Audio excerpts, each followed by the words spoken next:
नमस्कार विद्यार्थी मित्रांनो, जर तुम्ही तलाठी भरतीसाठी तयारी करताय तर तलाठी भरतीचे PYQ पाहणं देखील तितकंच आवश्यक आहे। आणि मित्रांनो, यासाठीच ध्येयाधिकारी स्पर्धा परीक्षा मंच घेऊन आलेला आहे मागील वर्षांच्या प्रश्नपत्रिकांची ही सिरीज। यामध्ये आपण आज 13वी प्रश्नपत्रिका पाहणार आहे आणि या प्रश्नपत्रिकेतील मराठी व्याकरण, इंग्रजी व्याकरण आणि सामान्य ज्ञान या विषयांच्या प्रश्नांचा स्पष्टीकरणासह सराव करणार आहे। त्यामुळे हा व्हिडिओ पूर्ण पहा आणि आवडल्यास व्हिडिओला लाईक करा। या ठिकाणी पहिला प्रश्न आहे, नाशिवंत या शब्दासाठी विरुद्धार्थी शब्द निवडा। मित्रांनो, नाशिवंत म्हणजे काय? ज्याचा नाश होतो असा। आणि अविनाशी म्हणजे काय? ज्याचा नाश होत नाही असा। म्हणजे या ठिकाणी नाशिवंतला विरुद्धार्थी काय असणार आहे? अविनाशी, पर्याय 1। जातिवंत म्हणजे काय? अतिशय उच्च दर्जाचा। क्षणिक म्हणजे काय? काही काळ किंवा काही क्षण टिकणारे। आणि दीर्घायुष्य म्हणजे ज्याला दीर्घ किंवा मोठं आयुष्य लाभलेलं आहे असा। पुढे प्रश्न क्रमांक 2, पिकाची राखण करण्यासाठी घातलेला मांडव याबद्दल एक शब्द निवडा। या ठिकाणी पाहायचं आहे पिकाची राखण करण्यासाठी शेतामध्ये एक बांबू किंवा लाकडांचा वापर करून मांडव घातला जातो आणि या मांडवाला काय म्हटलं जातं? तर त्याला मचाण असं म्हटलं जातं। म्हणजे आपलं उत्तर काय असलं पाहिजे? पर्याय 4 मचाण। यावर उभा राहून शेतकरी गोफणीनं पक्ष्यांना उडवून लावत असतो। चावडी म्हणजे काय? गावची ग्रामपंचायत किंवा गावचा कारभार ज्या ठिकाणी चालतो ती जागा। तसेच तगाई म्हणजे काय? शेतकऱ्यांना जे काही कर्ज दिलं जातं त्या कर्जाला काय म्हणायचं? तगाई म्हणायचं। प्रश्न क्रमांक 3, पुढील शब्दाचा समानार्थी शब्द ओळखा। पक्षी। आता या ठिकाणी पहा, पक्षी हा शब्द आहे, याला समानार्थी शब्द कोणता असणार आहे? तर खग। ख म्हणजे काय? ख म्हणजे आकाश आणि ग म्हणजे गमन करणारा। म्हणजे या ठिकाणी खग काय झाला? खग म्हणजे आकाशात गमन करणारा आणि तो कोण असतो? पक्षी। म्हणून या ठिकाणी पर्याय 3 खग हा पक्षीला समानार्थी आहे। प्रश्न क्रमांक 4, अनुराग या शब्दाचा अर्थ कोणता ते सांगा। या ठिकाणी पहा, अनुराग म्हणजे काय? तर प्रेम किंवा प्रीती। म्हणजे आपलं उत्तर या ठिकाणी काय असलं पाहिजे? पर्याय 3 अनुराग म्हणजे प्रेम। अनुज म्हणजे काय? लहान भाऊ किंवा मागून जन्मलेला। प्रश्न क्रमांक 5, घना आणि राधाचा शुभविवाह झाल्यावर त्यांच्या कुटुंबियांना एकदाचे टिंबटिंब। आता या ठिकाणी पाहायचं आहे, घना आणि राधाच्या विवाहाची चिंता घरच्यांना होती आणि लग्न झाल्यामुळे काय झालं? त्यांची चिंता मिटली। आणि चिंता मिटली यासाठी कोणता वाक्यप्रचार वापरतात? तर हायसे वाटले किंवा हायसे वाटणे। म्हणजे आपलं उत्तर काय असणार आहे? पर्याय 1 हायसे वाटणे म्हणजेच चिंता मिटणे। प्रश्न क्रमांक 6, खालीलपैकी सामासिक शब्दाची फोड करा। पुरणपोळी। मित्रांनो, पुरणपोळीचा विग्रह पुरण घालून तयार केलेली पोळी। म्हणजे आपलं उत्तर पर्याय 3। तसेच मित्रांनो, साखर भात, साखर घालून तयार केलेला भात। याच्यामध्ये पहा काय होतं? साखर आणि भात असं आहे असं राहतं। पुरणपोळीमध्ये पुरण आणि पोळी एकत्र येऊन जोडले जातात, परंतु मधले काही शब्द आहेत घालून तयार केलेले किंवा घालून तयार केलेली, हे पद आहेत किंवा हे मधले शब्द आहेत ते काय होतात? निघून जातात, म्हणजेच लोप पावतात। म्हणून या ठिकाणी याला काय म्हटलं जातं? मध्यम पदलोपी कर्मधारय किंवा मध्यम पदलोपी तत्पुरुष समास। लक्षात ठेवायचं आहे, पुरणपोळी, पुरण घालून तयार केलेली पोळी। विग्रह होताना घालून तयार केलेले हे शब्द आहेत, परंतु सामासिक शब्द बनताना घालून तयार केलेली हे शब्द निघून जातात, म्हणजेच लोप पावतात। म्हणून याला काय म्हणायचं? मध्यम पदलोपी समास। प्रश्न क्रमांक 7, ज्या समासात एकत्र येणाऱ्या दोन पदांपैकी पहिले पद प्रधान असते आणि सामासिक शब्दाचा वापर क्रियाविशेषणासारखा केलेला असतो तेव्हा टिंबटिंब समास होतो। आता लक्षात ठेवायचं आहे, जर पहिलं पद प्रधान असलं तर अव्ययभाव समास असतो, दुसरं पद प्रधान असलं तर तत्पुरुष, दोन्ही पदे प्रधान असतील तर द्वंद्व आणि दोन्ही पदे महत्त्वाची किंवा प्रधान नसून तिसऱ्याच पदाचा बोध होत असेल तर त्या ठिकाणी बहुव्रीही समास असतो। मग या ठिकाणी काय विचारलंय? पहिले पद प्रधान, कोणता समास असणार आहे? अव्ययभाव, म्हणजे पर्याय 2। आता पुढे पहा, लक्षात काय ठेवायचं आहे?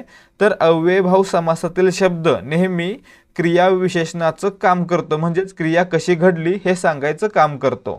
पुढे पहा प्रश्न क्रमांक 8, वेदांतला जांभळाची खूप झाडे दिसली, वाक्याचा प्रकार ओळखा. या ठिकाणी लक्षात ठेवायचं, ज्या वाक्यामध्ये एकच कर्ता, एकच कर्म आणि एकच क्रियापद आलेलं असतं त्या वाक्याला म्हणायचं केवल वाक्य. जसं की या ठिकाणी काय आहे, केवल वाक्य, म्हणून पर्याय 4 आपलं उत्तर आहे.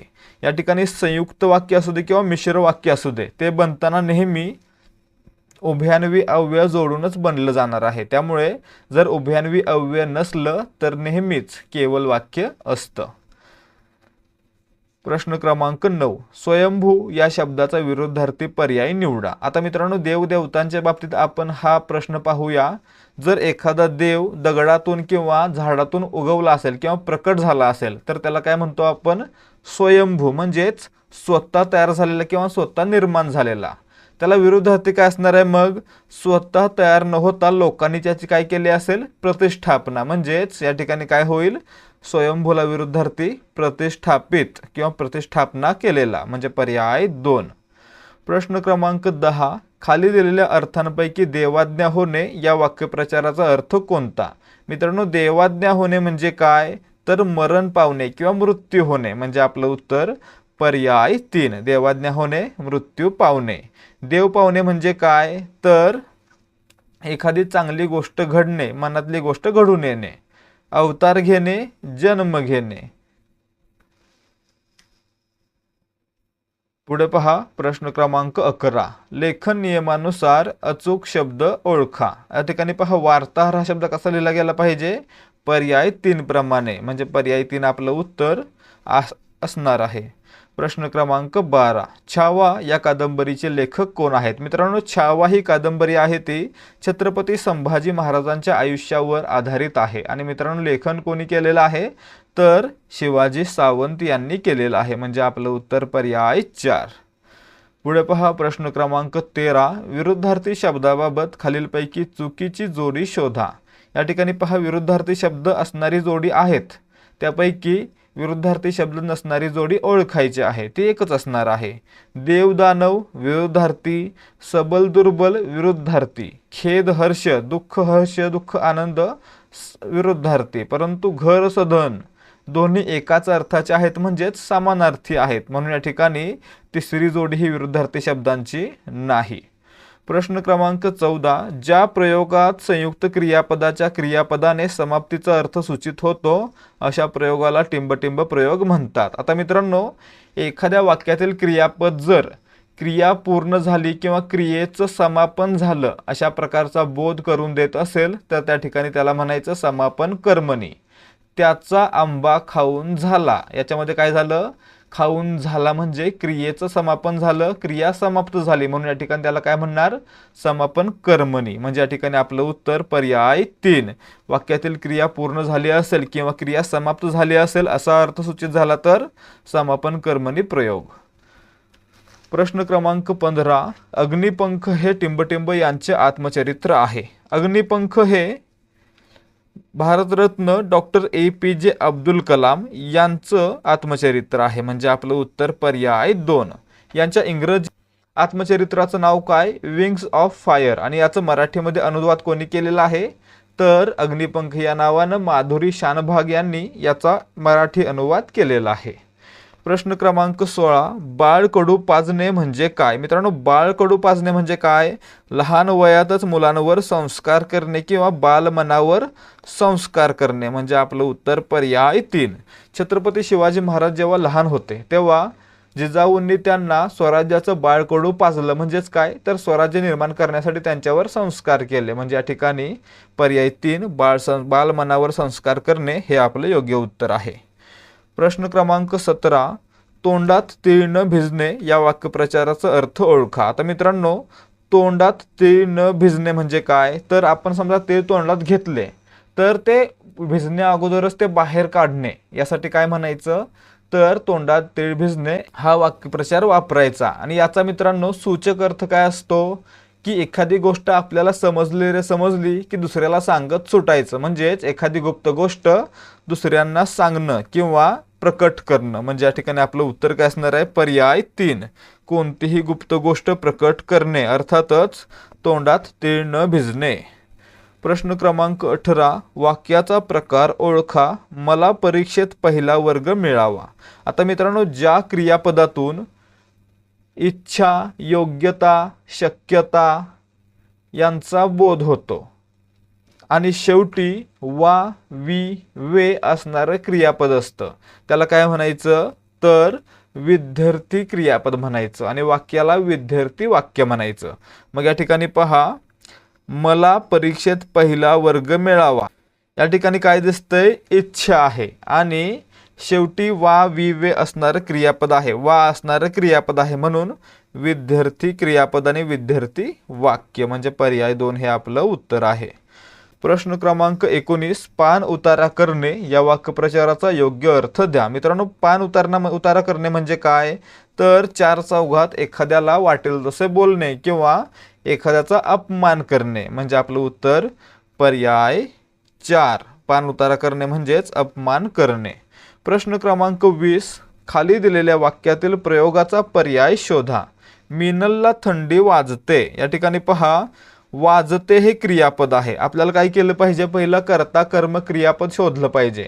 वाजते क्रियापद आहे, वाजणारी कोण, थंडी, म्हणजे थंडी हा कर्ता आहे आणि मिनलवर क्रिया घडते, परंतु या ठिकाणी प्रत्यक्षपणे घडते असं दाखवलं जात नाहीये, म्हणून या ठिकाणी वाक्यामध्ये कर्म नाही. म्हणजे काय झालं, तर फक्त कर्ता आहे आणि त्यानुसार क्रियापदाचं रूप बदलते, म्हणून अकर्मक कर्तरी प्रयोग असणार आहे म्हणजे आपलं उत्तर पर्याय 1.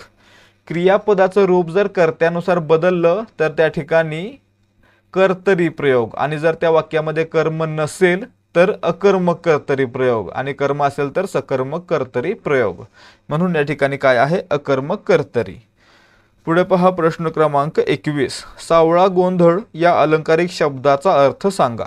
या ठिकाणी पहा, सावळा गोंधळ म्हणजे काय, तर अस्तव्यस्त कारभार चालणे किंवा काहीच ताळमेळ नसणे, यासाठी सावळा गोंधळ हा वाक्प्रचार किंवा अलंकारिक शब्द वापरला जातो. म्हणजे आपलं उत्तर काय असणार आहे, अव्यवस्थितपणाचा कारभार, व्यवस्थित नसलेला कारभार, म्हणजे आपलं उत्तर पर्याय 2. प्रश्न क्रमांक 22, दाती तृण धरणे म्हणजे काय. मित्रांनो, दाती तृण धरणे म्हणजे काय, तर युद्धामध्ये किंवा इतर कोणत्या परिस्थितीमध्ये शत्रूला शरण जाणे, म्हणजे आपलं उत्तर काय असणार आहे, दाती तृण धरणे म्हणजेच शरण येणे, शरण जाणे. प्रश्न क्रमांक 23, सुरुवात या शब्दाचा समानार्थी नसलेला शब्द कोणता. या ठिकाणी पहा, सुरुवात, प्रारंभ, श्री गणेशा, आरंभ हे काय झाले, समानार्थी, आणि अंत म्हणजे शेवट, सुरुवातला विरुद्धार्थी, म्हणजे आपलं उत्तर पर्याय 2 असणार आहे. प्रश्न क्रमांक 24, साक्षरता प्रसार शिबिराचे निमंत्रण आले असते तर शिक्षक सहभागी झाले असते. हा वाक्यप्रकार ओळखा. आता या ठिकाणी पाहायचं आहे, तर हे उभयान्वी अव्यय आलंय, आणि ज्या वाक्यामध्ये जर, तर किंवा नुसतं तर आला असेल तर त्या ठिकाणी लक्षात ठेवायचं, संकेत दिलेला असतो. एक गोष्ट घडली असती तर दुसरी गोष्ट घडली असती, म्हणजे या ठिकाणी काय झालं असतं, तर एक गोष्ट घडणे दुसऱ्या गोष्टीवर अवलंबून आहे असा संकेत दिला गेला असता, म्हणून या ठिकाणी संकेतार्थी वाक्य आहे, म्हणजे आपलं उत्तर पर्याय 4. प्रश्न क्रमांक 25, शंकर पाटील यांनी लिहिलेल्या पुस्तकाचे नाव सांगा. या ठिकाणी पहा, शंकर पाटील यांनी वळीव नावाचं पुस्तक लिहिलेलं आहे, म्हणजे आपलं उत्तर पर्याय 4. खोगीर भरती वि.स. खांडेकर आणि द्राक्षांचे घोष अण्णाभाऊ साठे. विद्यार्थी मित्रांनो, आता फक्त थोड्या वेळासाठी इकडे लक्ष द्या. आपल्यापैकी बऱ्याच जणांना माहीत असेल की ध्येयाधिकारी स्पर्धा परीक्षा मंचकडून विद्यार्थ्यांचा स्टेट बोर्डचा सराव चांगला व्हावा यासाठी स्टेट बोर्ड वन लाइनर ठोकळा आणलेला होता. त्यासोबतच आता नव्याने मराठी व्याकरणाचा संपूर्ण सराव प्रश्नोत्तराच्या माध्यमातून करण्यासाठी A to Z मराठी व्याकरणाचं एक पुस्तक देखील आपण लॉन्च केलेलं आहे. आणि त्याच अनुषंगानं आपण आजच्या व्हिडिओमध्ये एक ऑफर देखील आणलेली आहे. या ऑफरमध्ये आपल्याला मराठी व्याकरणाची 870 पानांची PDF, त्यासोबतच मराठी व्याकरणाच्या 10 सराव प्रश्नपत्रिका आणि त्यासोबत स्टेट बोर्ड वन लाइनर ठोकळा ज्याच्यामध्ये 313 पाने असतील आणि 7000 पेक्षा अधिक प्रश्न असतील. तर मित्रांनो, हे सर्व आपण आजच्या दिवशी देणार आहोत फक्त 200 रुपयांना. याची मूळ किंमत किती होते, तर मराठी व्याकरणाची PDF आपण 200 रुपयांना दिलेली आहे, देत आहोत, आणि त्यासोबतच स्टेट बोर्ड वन लाइनर ठोकळा 100 रुपयांना. असे एकत्रित 300 रुपये न होता या तिन्ही गोष्टी एकत्रितपणे आपल्याला फक्त 200 रुपयांना मिळणार आहेत. त्यामुळे जर तुम्हाला तलाठी भरतीसाठी स्टेट बोर्ड GKचा आणि मराठी व्याकरणाचा चांगल्या प्रकारे सराव करायचा आहे तर तुम्ही हा पूर्ण संच नक्कीच विकत घेऊ शकता. याचा तुम्हाला 100% फायदा होईल याची आम्ही हमी देतोय. तर विद्यार्थी मित्रांनो, तुम्हाला हे सर्व एकत्रितपणे विकत घ्यायची देखील गरज नाहीये. तुम्हाला या सर्वांचा डेमो पाहता येणार आहे. तुम्हाला A to Z मराठी व्याकरणाचा पहिला टॉपिक मराठी वर्णमाला याची पूर्ण PDF फ्रीमध्ये मिळणार आहे. त्यासोबतच स्टेट बोर्ड वन लाइनर ठोकळा याचा देखील डेमो पाहता येणार आहे आणि त्यासोबतच मराठी व्याकरणाच्या 10 प्रश्नपत्रिकांपैकी पहिली प्रश्नपत्रिका देखील तुम्हाला फ्रीमध्ये पाहायला मिळणार आहे. त्यामुळे जर तुम्हाला हा ठोकळा घ्यायचा आहे किंवा याच्यामध्ये इंटरेस्ट आहे तर 75 17 24 91 19 या व्हॉट्सॲप नंबरवर डेमो किंवा सॅम्पल असा मेसेज करायचा आहे आणि यामध्ये फ्री PDF पाहायचे आहेत. आणि जर तुम्हाला आवडलं तर तुम्ही 200 रुपयांना हा पूर्ण संच विकत घेऊ शकता. प्रश्न क्रमांक 26. Select the most appropriate option to fill in the blank. रिकाम्या जागी योग्य शब्द वापरायचा आहे.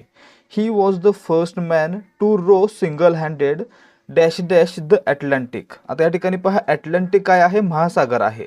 आणि रो म्हणजे काय? तर वल्हवणे किंवा वल्हवून नाव चालवणे. आणि मित्रांनो, इथं काय म्हटलं गेलंय तर अटलांटिक महासागर वल्हवून पार करणारा तो पहिला माणूस होता. मग या ठिकाणी पार करायचं आहे म्हणजे काय करायचं आहे? पलीकडे जायचं आहे, म्हणजेच अक्रॉस जायचं आहे. म्हणून या ठिकाणी काय असणार आहे? रिकाम्या जागी अक्रॉस येईल. He was the first man to row single handed across the Atlantic.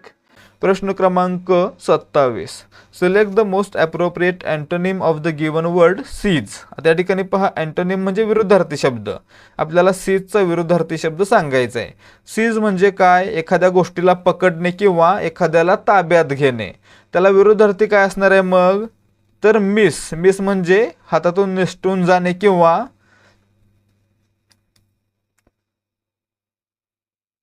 निघून जाणे. म्हणजे आपलं उत्तर काय असणार आहे? सीजला विरुद्धार्थी पर्याय 4 मिस असणार आहे.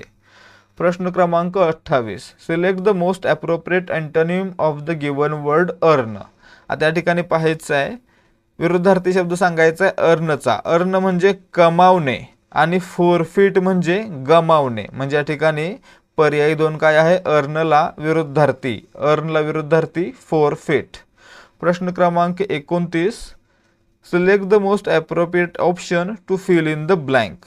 Dash dash wise man has long ears and a short tongue. आता या ठिकाणी पहा, एकच माणूस आहे म्हणून या ठिकाणी आपण काय केलं असतं? एचा वापर केला असता, परंतु ए दिलेलंच नाही आहे.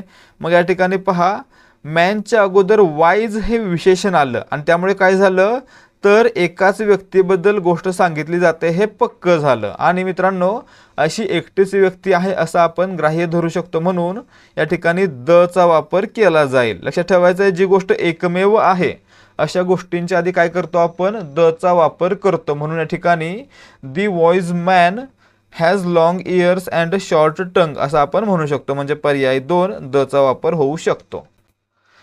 प्रश्न क्रमांक 30. Select the most appropriate meaning of the given idiom turn a डेफ इयर. आता या ठिकाणी पहा, टर्न ए डेफ इयर म्हणजे काय? तर एखाद्या गोष्टीकडे दुर्लक्ष करणे. म्हणजेच काय? या ठिकाणी ignore what someone is saying. कोणतरी काहीतरी सांगतंय त्याच्याकडे दुर्लक्ष करणे. म्हणजे आपलं उत्तर पर्याय 1. याचा अर्थ काय आहे? दुर्लक्ष करणे. आणि खाली काय दिलंय? एखाद्याच्या बोलण्याकडे दुर्लक्ष करणे किंवा कानाडोळा करणे. पुढे पहा, प्रश्न क्रमांक 31. Select the most appropriate option to fill in the blank. I am unable to work with her because her dash dash behaviour. आता या ठिकाणी पहा, मी तिच्यासोबत काम करू शकत नाही तिच्या टिंबटिंब स्वभावामुळे किंवा वागण्यामुळे. मग या ठिकाणी कशा प्रकारचं वागणं असेल? पोलाईट, नम्र वागण्यामुळे आपण एखाद्याशी बोलणं बंद करू शकतो का? त्याच्याशी काम करायला प्रॉब्लेम येईल का? नाही. पोलाईट म्हणजे नम्र, हे नाही. सोशिएबल, एकमेकात मिसळणारा आहे म्हणून त्याच्याशी काम करणं आपण बंद करू शकतो का? नाही. बेनेवोलंट आहे, फायदेशीर आहे म्हणून आपण एखाद्यासोबत काम करणं बंद करणार आहे का? नाही. परंतु अँटेगोनिस्टिक म्हणजेच उद्धट आहे किंवा बेजबाबदार आहे असा व्यक्ती असेल तर आपण त्यासोबत काम करायला काय करू? नकार देऊ. म्हणून या ठिकाणी तिच्या अँटेगोनिस्टिक बिहेवियरमुळं मी तिच्यासोबत काम करू शकत नाही असं आपण म्हणू शकतो. म्हणून पर्याय 4 या ठिकाणी योग्यरित्या बसत आहे. प्रश्न क्रमांक 32. Select the most appropriate question tag to fill in the blank. Question tag करायचं आहे. None of them have received a vaccination for hepatitis A dash dash question mark. आता या ठिकाणी आपण काय पाहिलं, इज असेल तर इजंट घ्यायचं, इजंट असेल तर इज घ्यायचं. म्हणजेच होकारार्थी असेल तर नकारार्थी, नकारार्थी असेल तर होकारार्थी क्वेश्चन टॅग घ्यायचा असतो. मग या ठिकाणी नन ऑफ देम असं म्हटलंय म्हणजे नकारार्थी झालं. आणि हॅव रिसिव्ड मग काय होईल मित्रांनो, या ठिकाणी हॅवचं हॅव असंच राहील कारण या ठिकाणी नकारार्थी आहे. नकारार्थी असेल तर काय धरायचं, हॅवंट धरायचं. आणि या ठिकाणी हॅवंट असेल तर काय करणार आपण, हॅव करणार. म्हणून या ठिकाणी शेवटी काय असणार आहे, हॅव. आणि देमसाठी दे म्हणजे हॅव दे, पर्याय 4. प्रश्न क्रमांक 33. Select the most appropriate question tag. Your son needs a bike comma dash dash question mark. या ठिकाणी क्वेश्चन टॅग द्यायचा आहे आपल्याला. मग या ठिकाणी वाक्यामध्ये वर्ब आलंय का, ऑक्झिलरी वर्ब डायरेक्टली आलेलं नाही आहे, परंतु या ठिकाणी एक वर्ब आहे नीड, त्याचं साध्या वर्तमान काळातील नीड्स हे रूप आलेलं आहे. आणि मित्रांनो साधा वर्तमान काळ असेल तर आपण काय करणार, नीड्ससाठी काय घेणार तर DOES हे घेणार, डज घेणार. मग या ठिकाणी काय होतं, your son needs a bike does आलं. नीड्स म्हणजे डज, तर आपण क्वेश्चन टॅग कसा करणार, डझंट करणार. म्हणजेच या ठिकाणी डज आहे म्हणून डझंट आणि ही, सन आहे म्हणून ही, मुलगी असते तर शी झालं असतं. म्हणजे या ठिकाणी काय झालं, your son needs a bike doesn't he म्हणजे पर्याय 1. प्रश्न क्रमांक 34. Select the most appropriate option to fill in the blank. None in the class likes him because of his dash dash behaviour. आता मित्रांनो वर्गातल्या कोणालाच तो मुलगा आवडत नाही कारण त्याच्या टिंबटिंब स्वभावामुळे, टिंबटिंब वागण्यामुळे. मग मित्रांनो असं कोणतं वागणं असणार आहे ज्यामुळे मुलं त्याच्याशी बोलत नसतील. डिसेंट आहे म्हणजे सभ्य आहे. सभ्यपणामुळे कोणी त्याच्याशी बोलणं बंद करेल का, नाही. किंवा कोणाला तो आवडणार नाही असं होईल का, नाही. असर्टिव्ह तो पॉझिटिव्ह असतो, सकारार्थी असतो नेहमी, तर त्यासाठी कोणी त्याचा विरोध करेल का किंवा त्याला कोणी डिसलाईक करेल का, नाही. सेल्फलेस आहे दुसऱ्यांचा विचार करतो, तर मित्रांनो त्याला कोणी डिसलाईक करेल का, नाही. परंतु क्रूड आहे म्हणजे असभ्य आहे किंवा उद्धट आहे, तर अशा वेळी काय केलं जाईल तर त्याला डिसलाईक केलं जाईल किंवा त्याला तो कोणालाच आवडणार नाही. म्हणजे या ठिकाणी काय झालं, क्रूड किंवा असभ्य हा शब्द या ठिकाणी वापरला गेला पाहिजे. म्हणजे आपलं उत्तर पर्याय 2. None in the class likes him because of his crude behaviour. प्रश्न क्रमांक 35. Select the most appropriate antonym of the given word cunning. आता विरुद्धार्थी शब्द पुन्हा सांगायचा आहे कनिंगचा. कनिंग म्हणजे काय, धूर्त किंवा लबाड. त्याला विरुद्धार्थी इनोसंट म्हणजे भोळा भोळसड. म्हणजे आपलं उत्तर पर्याय 4. कनिंग म्हणजे धूर्त किंवा लबाड, त्याला विरुद्धार्थी भोळा इनोसंट. प्रश्न क्रमांक 36. Select the most appropriate option to fill in the blank. It is nothing else dash dash pride. आता या ठिकाणी पहा नथिंग बरोबर काय वापरलं जातं, बट वापरलं जातं. It is nothing but pride किंवा it is nothing else but pride. म्हणजे आपलं उत्तर या ठिकाणी काय, पर्याय 3. नथिंग सोबत नेहमी बट वापरलं जाईल. प्रश्न क्रमांक 37. Select the most appropriate articles to fill in the blanks. Just now dash dash announcement was made that the guest will reach here in dash dash hour. आता या ठिकाणी पहा अनाउन्समेंटमध्ये सुरुवातीला काय आहे, ए आहे. आणि आपण काय पाहिलं, जर ए, ई, आय, ओ, यू हे स्वर असतील, या स्वरानं सुरू होणारं एखादं नाम असेल तर त्याच्या आधी काय वापरणार आपण, ॲन. म्हणून या ठिकाणी काय झालं, पहिल्या ठिकाणी ॲनचा वापर करणार आपण. पुढे पहा आवर दिलेला आहे. सुरुवातीला एच दिसतंय परंतु उच्चार करताना काय करतो आपण, आवर असा करतो. म्हणजे या ठिकाणी काय झालं, सुरुवातीला अ आहे असं आपण म्हटलं पाहिजे. म्हणजेच या ठिकाणी देखील काय झालं, सुरुवात अ न झाली, म्हणून या ठिकाणी देखील काय वापरणार आपण, ॲन वापरणार. म्हणजे काय, just now an announcement was made that the guest will reach here in an hour. म्हणजे आपलं उत्तर पर्याय 2 NN. लक्षात ठेवायचं आहे. दुसऱ्या ठिकाणी एच जरी असलं सुरुवातीला तरी देखील उच्चार करताना उच्चार अवर असा होतो, म्हणजेच ए पासून होतोय, म्हणून या ठिकाणी देखील एन वापरलं जाईल. प्रश्न क्रमांक 38.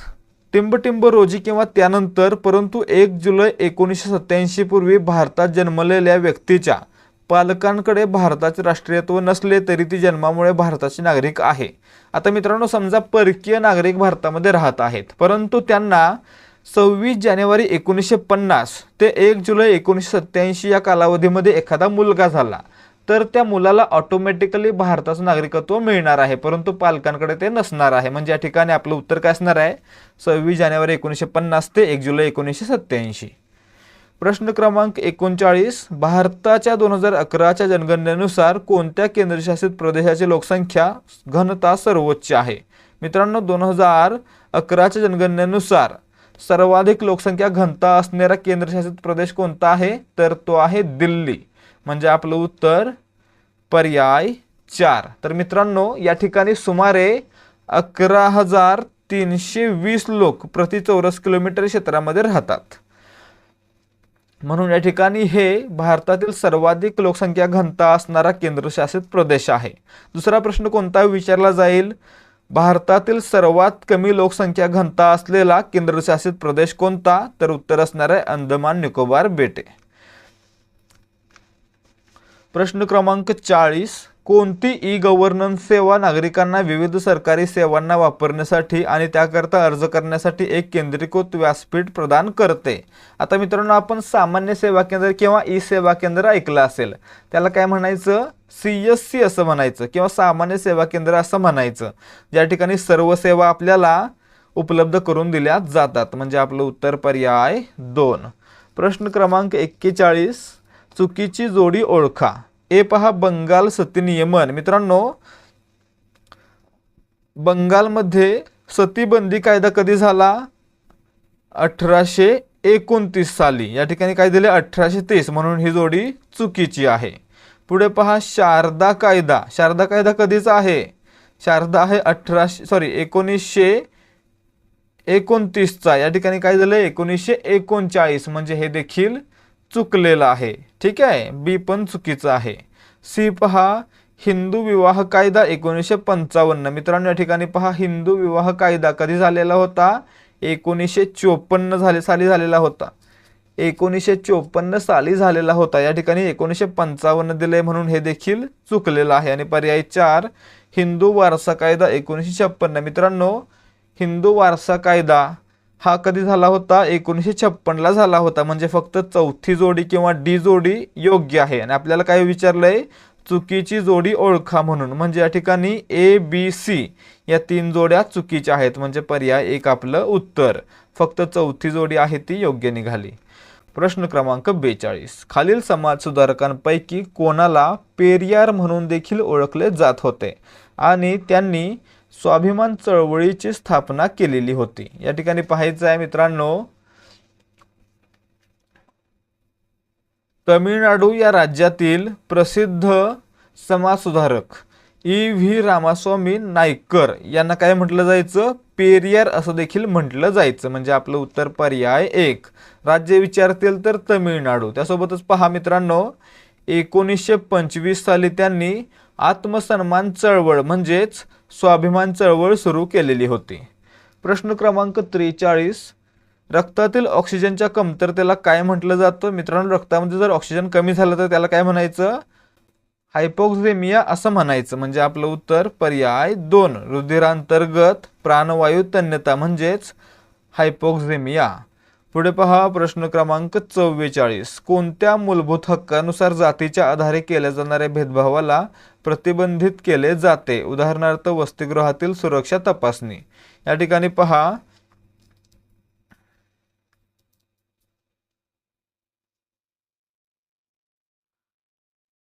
भारतीय राज्यघटनेतील कलम 15(2) हे काय करतं? भेदभाव करण्यास मनाई करतं किंवा प्रतिबंध करतं. म्हणजे आपलं उत्तर पर्याय 2. पुढे पहा, प्रश्न क्रमांक 45. टिंबटिंबच्या राज्य प्राण्यांच्या संरक्षणासाठी भारतातील पहिला निलगिरी ताहर संवर्धन प्रकल्प सुरू केला जाईल. या ठिकाणी पाहायचं मित्रांनो, ताहर हा निलगिरी पर्वतरांगेमध्ये आढळणारा एक प्राणी आहे आणि मित्रांनो त्याच्या संरक्षणासाठीच तमिळनाडू या राज्यानं निलगिरी ताहर संवर्धन प्रकल्प सुरू केलेला आहे. म्हणजे आपलं उत्तर काय असणार आहे? पर्याय 1 तमिळनाडू. प्राण्याचं नाव काय? निलगिरी ताहर. पुढे पहा प्रश्न क्रमांक 46. खालीलपैकी कोणी फॉरवर्ड ब्लॉकची स्थापना केली? आता या ठिकाणी पाहायचं आहे 1939 साली नेताजी सुभाषचंद्र बोस यांनी काय केलं? काँग्रेसमधील आपल्या अध्यक्षपदाचा राजीनामा दिला आणि फॉरवर्ड ब्लॉक या पक्षाची स्थापना केली. म्हणजे आपलं उत्तर काय असणार आहे? पर्याय 1 सुभाषचंद्र बोस. पुढे पहा प्रश्न क्रमांक 47. 1889 मध्ये पंडित रामबाईंनी विधवांसाठी कोणत्या नावाने शाळा उघडली? मित्रांनो या ठिकाणी पहा पंडित रामबाई यांनी 1882 साली पुणे या ठिकाणी आर्य महिला समाजाची स्थापना केलेली होती. तसेच 1889 साली त्यांनी सेवा सदन नावाची शाळा किंवा एक संस्था सुरू केली. म्हणजे आपलं उत्तर पर्याय 3. पुढे पहा प्रश्न क्रमांक 48. समानतेच्या हक्काबाबत खालीलपैकी कोणते विधान चुकीचे आहे? मित्रांनो समानतेच्या हक्काबद्दल प्रश्न आलेला आहे. पहिलं पहा राज्य कायद्यापुढे समानता नाकारणार नाही, हे योग्य आहे. दुसरं पहा राज्य जन्मस्थानाशी संबंधित भेदभाव करणार नाही. मित्रांनो राज्य कोणत्याही प्रकारे जन्म वंश जात यामुळे भेदभाव करणार नाही, म्हणून या ठिकाणी हे देखील योग्य आहे. तिसरं पहा राज्य समान संधी प्रदान करेल. बरोबर आहे मित्रांनो, राज्य समान संधी प्रदान करेल. तसेच राज्यघटनेच्या कलम 44 नुसार समान नागरी कायदा लागू करण्यासाठी प्रयत्नशील राहील. तसेच पुढे पहा चौथा पर्याय काय दिलाय? राज्य मागास वर्गांसाठी विशेष तरतूद करणार नाही. मित्रांनो राज्य आहे ते आर्थिक आणि सामाजिक दृष्ट्या मागासवर्गीयांसाठी विशेष तरतुदी करेल आणि मित्रांनो त्यामध्ये वेळोवेळी बदल देखील केले जातील, म्हणून या ठिकाणी फक्त पर्याय 4 काय आहे? विधान चुकीचं आहे. या ठिकाणी तरतूद करेल, करणार नाही असं नाही, तरतूद करेल. प्रश्न क्रमांक 49. चुकीचा पर्याय ओळखा. ए 1849 साली महाराष्ट्रात रामकृष्ण मिशनची स्थापना. या ठिकाणी पाहायचं हे चुकलेलं आहे. का चुकलं? तर रामकृष्ण मिशनची स्थापना 1897 आणि ठिकाण कोणतं? पश्चिम बंगाल. म्हणजे या ठिकाणी पहिली जोडी चुकीची. बी पहा आंबेडकरांनी सत्यशोधक समाजाची स्थापना केली होती. हे देखील चुकीचं आहे. भारतरत्न डॉक्टर बाबासाहेब आंबेडकरांनी सत्यशोधक समाजाची स्थापना केली होती का? नाही. कोणी केली होती? महात्मा फुले यांनी केली होती. म्हणजे दुसरं देखील चुकीचं. सी पहा गुलामगिरी आणि सार्वजनिक सत्यधर्म महात्मा फुले. हे मित्रांनो बरोबर आहे. गुलामगिरी आणि सार्वजनिक सत्यधर्म हे ग्रंथ कोणी लिहिले? महात्मा ज्योतिबा फुले यांनी. म्हणजे तिसरी जोडी काय आहे? फक्त योग्य आहे. आणि डी पहा जी देशमुख यांना अण्णासाहेब असे म्हणत. या ठिकाणी पहा मित्रांनो लोकहितवादी अर्थातच गोह देशमुख यांना काय म्हणायचं? लोकहितवादी. अण्णासाहेब नाही. म्हणजे या ठिकाणी काय झालं? फक्त सी बरोबर आणि ए बी डी चूक. आपल्याला काय विचारलं? चूक म्हणजे काय? ए बी आणि डी म्हणजे पर्याय 2 आणि बरोबर विचारलं असतं तर फक्त पर्याय सी. पुढे पहा प्रश्न क्रमांक 50. जवाहरलाल नेहरू हे भारतीय राष्ट्रीय काँग्रेसच्या खालीलपैकी कोणत्या अधिवेशनाचे अध्यक्ष नव्हते? या ठिकाणी पहा लाहोर अधिवेशन 1929 अध्यक्ष होते. लखनौ 1936 अध्यक्ष होते. फैजपूर 1937 अध्यक्ष होते. परंतु हरिपुरा 1938 आणि त्रिपुरी 1939 या दोन्ही अधिवेशनाचे अध्यक्ष कोण होते? नेताजी सुभाषचंद्र बोस. म्हणजे या ठिकाणी पर्याय 2 हरिपुरा. यावेळी हरिपुरा अधिवेशन 1938 यावेळी जवाहरलाल नेहरू हे अध्यक्ष नव्हते. पुढे पहा प्रश्न क्रमांक 51. द्वीपकल्पीय पठारातील कोणत्या पर्वतरांगेला निळे पर्वत म्हणून ओळखले जाते? मित्रांनो निलगिरी टेकड्या यांना काय म्हणायचं? निळे पर्वत. म्हणजे आपलं उत्तर पर्याय 3. पुढे पहा प्रश्न क्रमांक 52. खालीलपैकी कोणत्या नदीला बंगालचे दुःखाश्रू म्हणून ओळखले जाते? या ठिकाणी पाहायचं आहे दामोदर ही नदी पश्चिम बंगालमध्ये मोठ्या प्रमाणात पूर आणते, म्हणून हिला काय म्हणायचं? बंगालचे दुःखाश्रू म्हणायचं. म्हणजे आपलं उत्तर पर्याय 4 सॉरो ऑफ बेंगॉल. तसेच मित्रांनो दुसरी एक नदी आहे कोसी नदी. ही काय करते, बिहारमध्ये पूर आणते, म्हणून हिला काय म्हणायचं, बिहारचे दुःखाश्रू म्हणायचे किंवा सॉरो ऑफ बिहार असं म्हणायचं.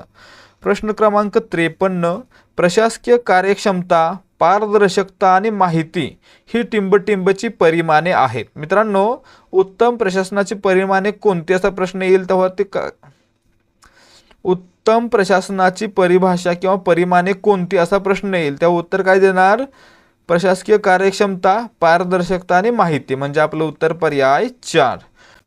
प्रश्न क्रमांक 54, जनमाहिती अधिकाऱ्यांना कोणता अर्ज संबोधित केला जातो. या ठिकाणी पाहायचं आहे, जनमाहिती अधिकारी म्हणजे ज्याच्याकडे माहिती मागावी असा व्यक्ती, तर यांच्याकडे आपण काय करणार आहे, तर माहितीच मागवणार आहे. म्हणजे त्या ठिकाणी RTI अर्ज, माहिती अधिकार अधिनियमानुसार अर्ज आपण करणार आहे, म्हणजे पर्याय 3. प्रश्न क्रमांक 55, सरळ कृषी विमा अंतर्गत खालीलपैकी कोणता अधिसूचित हवामान मापदंड नाही. मित्रांनो, या ठिकाणी पहा, सरळ कृषी विमा योजनेअंतर्गत मित्रांनो तापमानाविरुद्ध संरक्षण दिलं जातं, सापेक्ष आर्द्रतेविरुद्ध, पावसाविरुद्ध, परंतु वाऱ्याविरुद्ध दिलं जातं का, नाही. म्हणून या ठिकाणी पर्याय 3 वारा हा मापदंड किंवा परिमाण नाही. तर विद्यार्थी मित्रांनो, हे होते आजचे प्रश्न. जर तुम्हाला आजच्या प्रश्नांची उत्तर आणि स्पष्टीकरण समजलं असेल तर व्हिडिओला लाईक करा आणि आपल्या चॅनलला सबस्क्राईब करा. भेटूयात पुढच्या भागामध्ये. जय हिंद, जय भारत आणि जय महाराष्ट्र.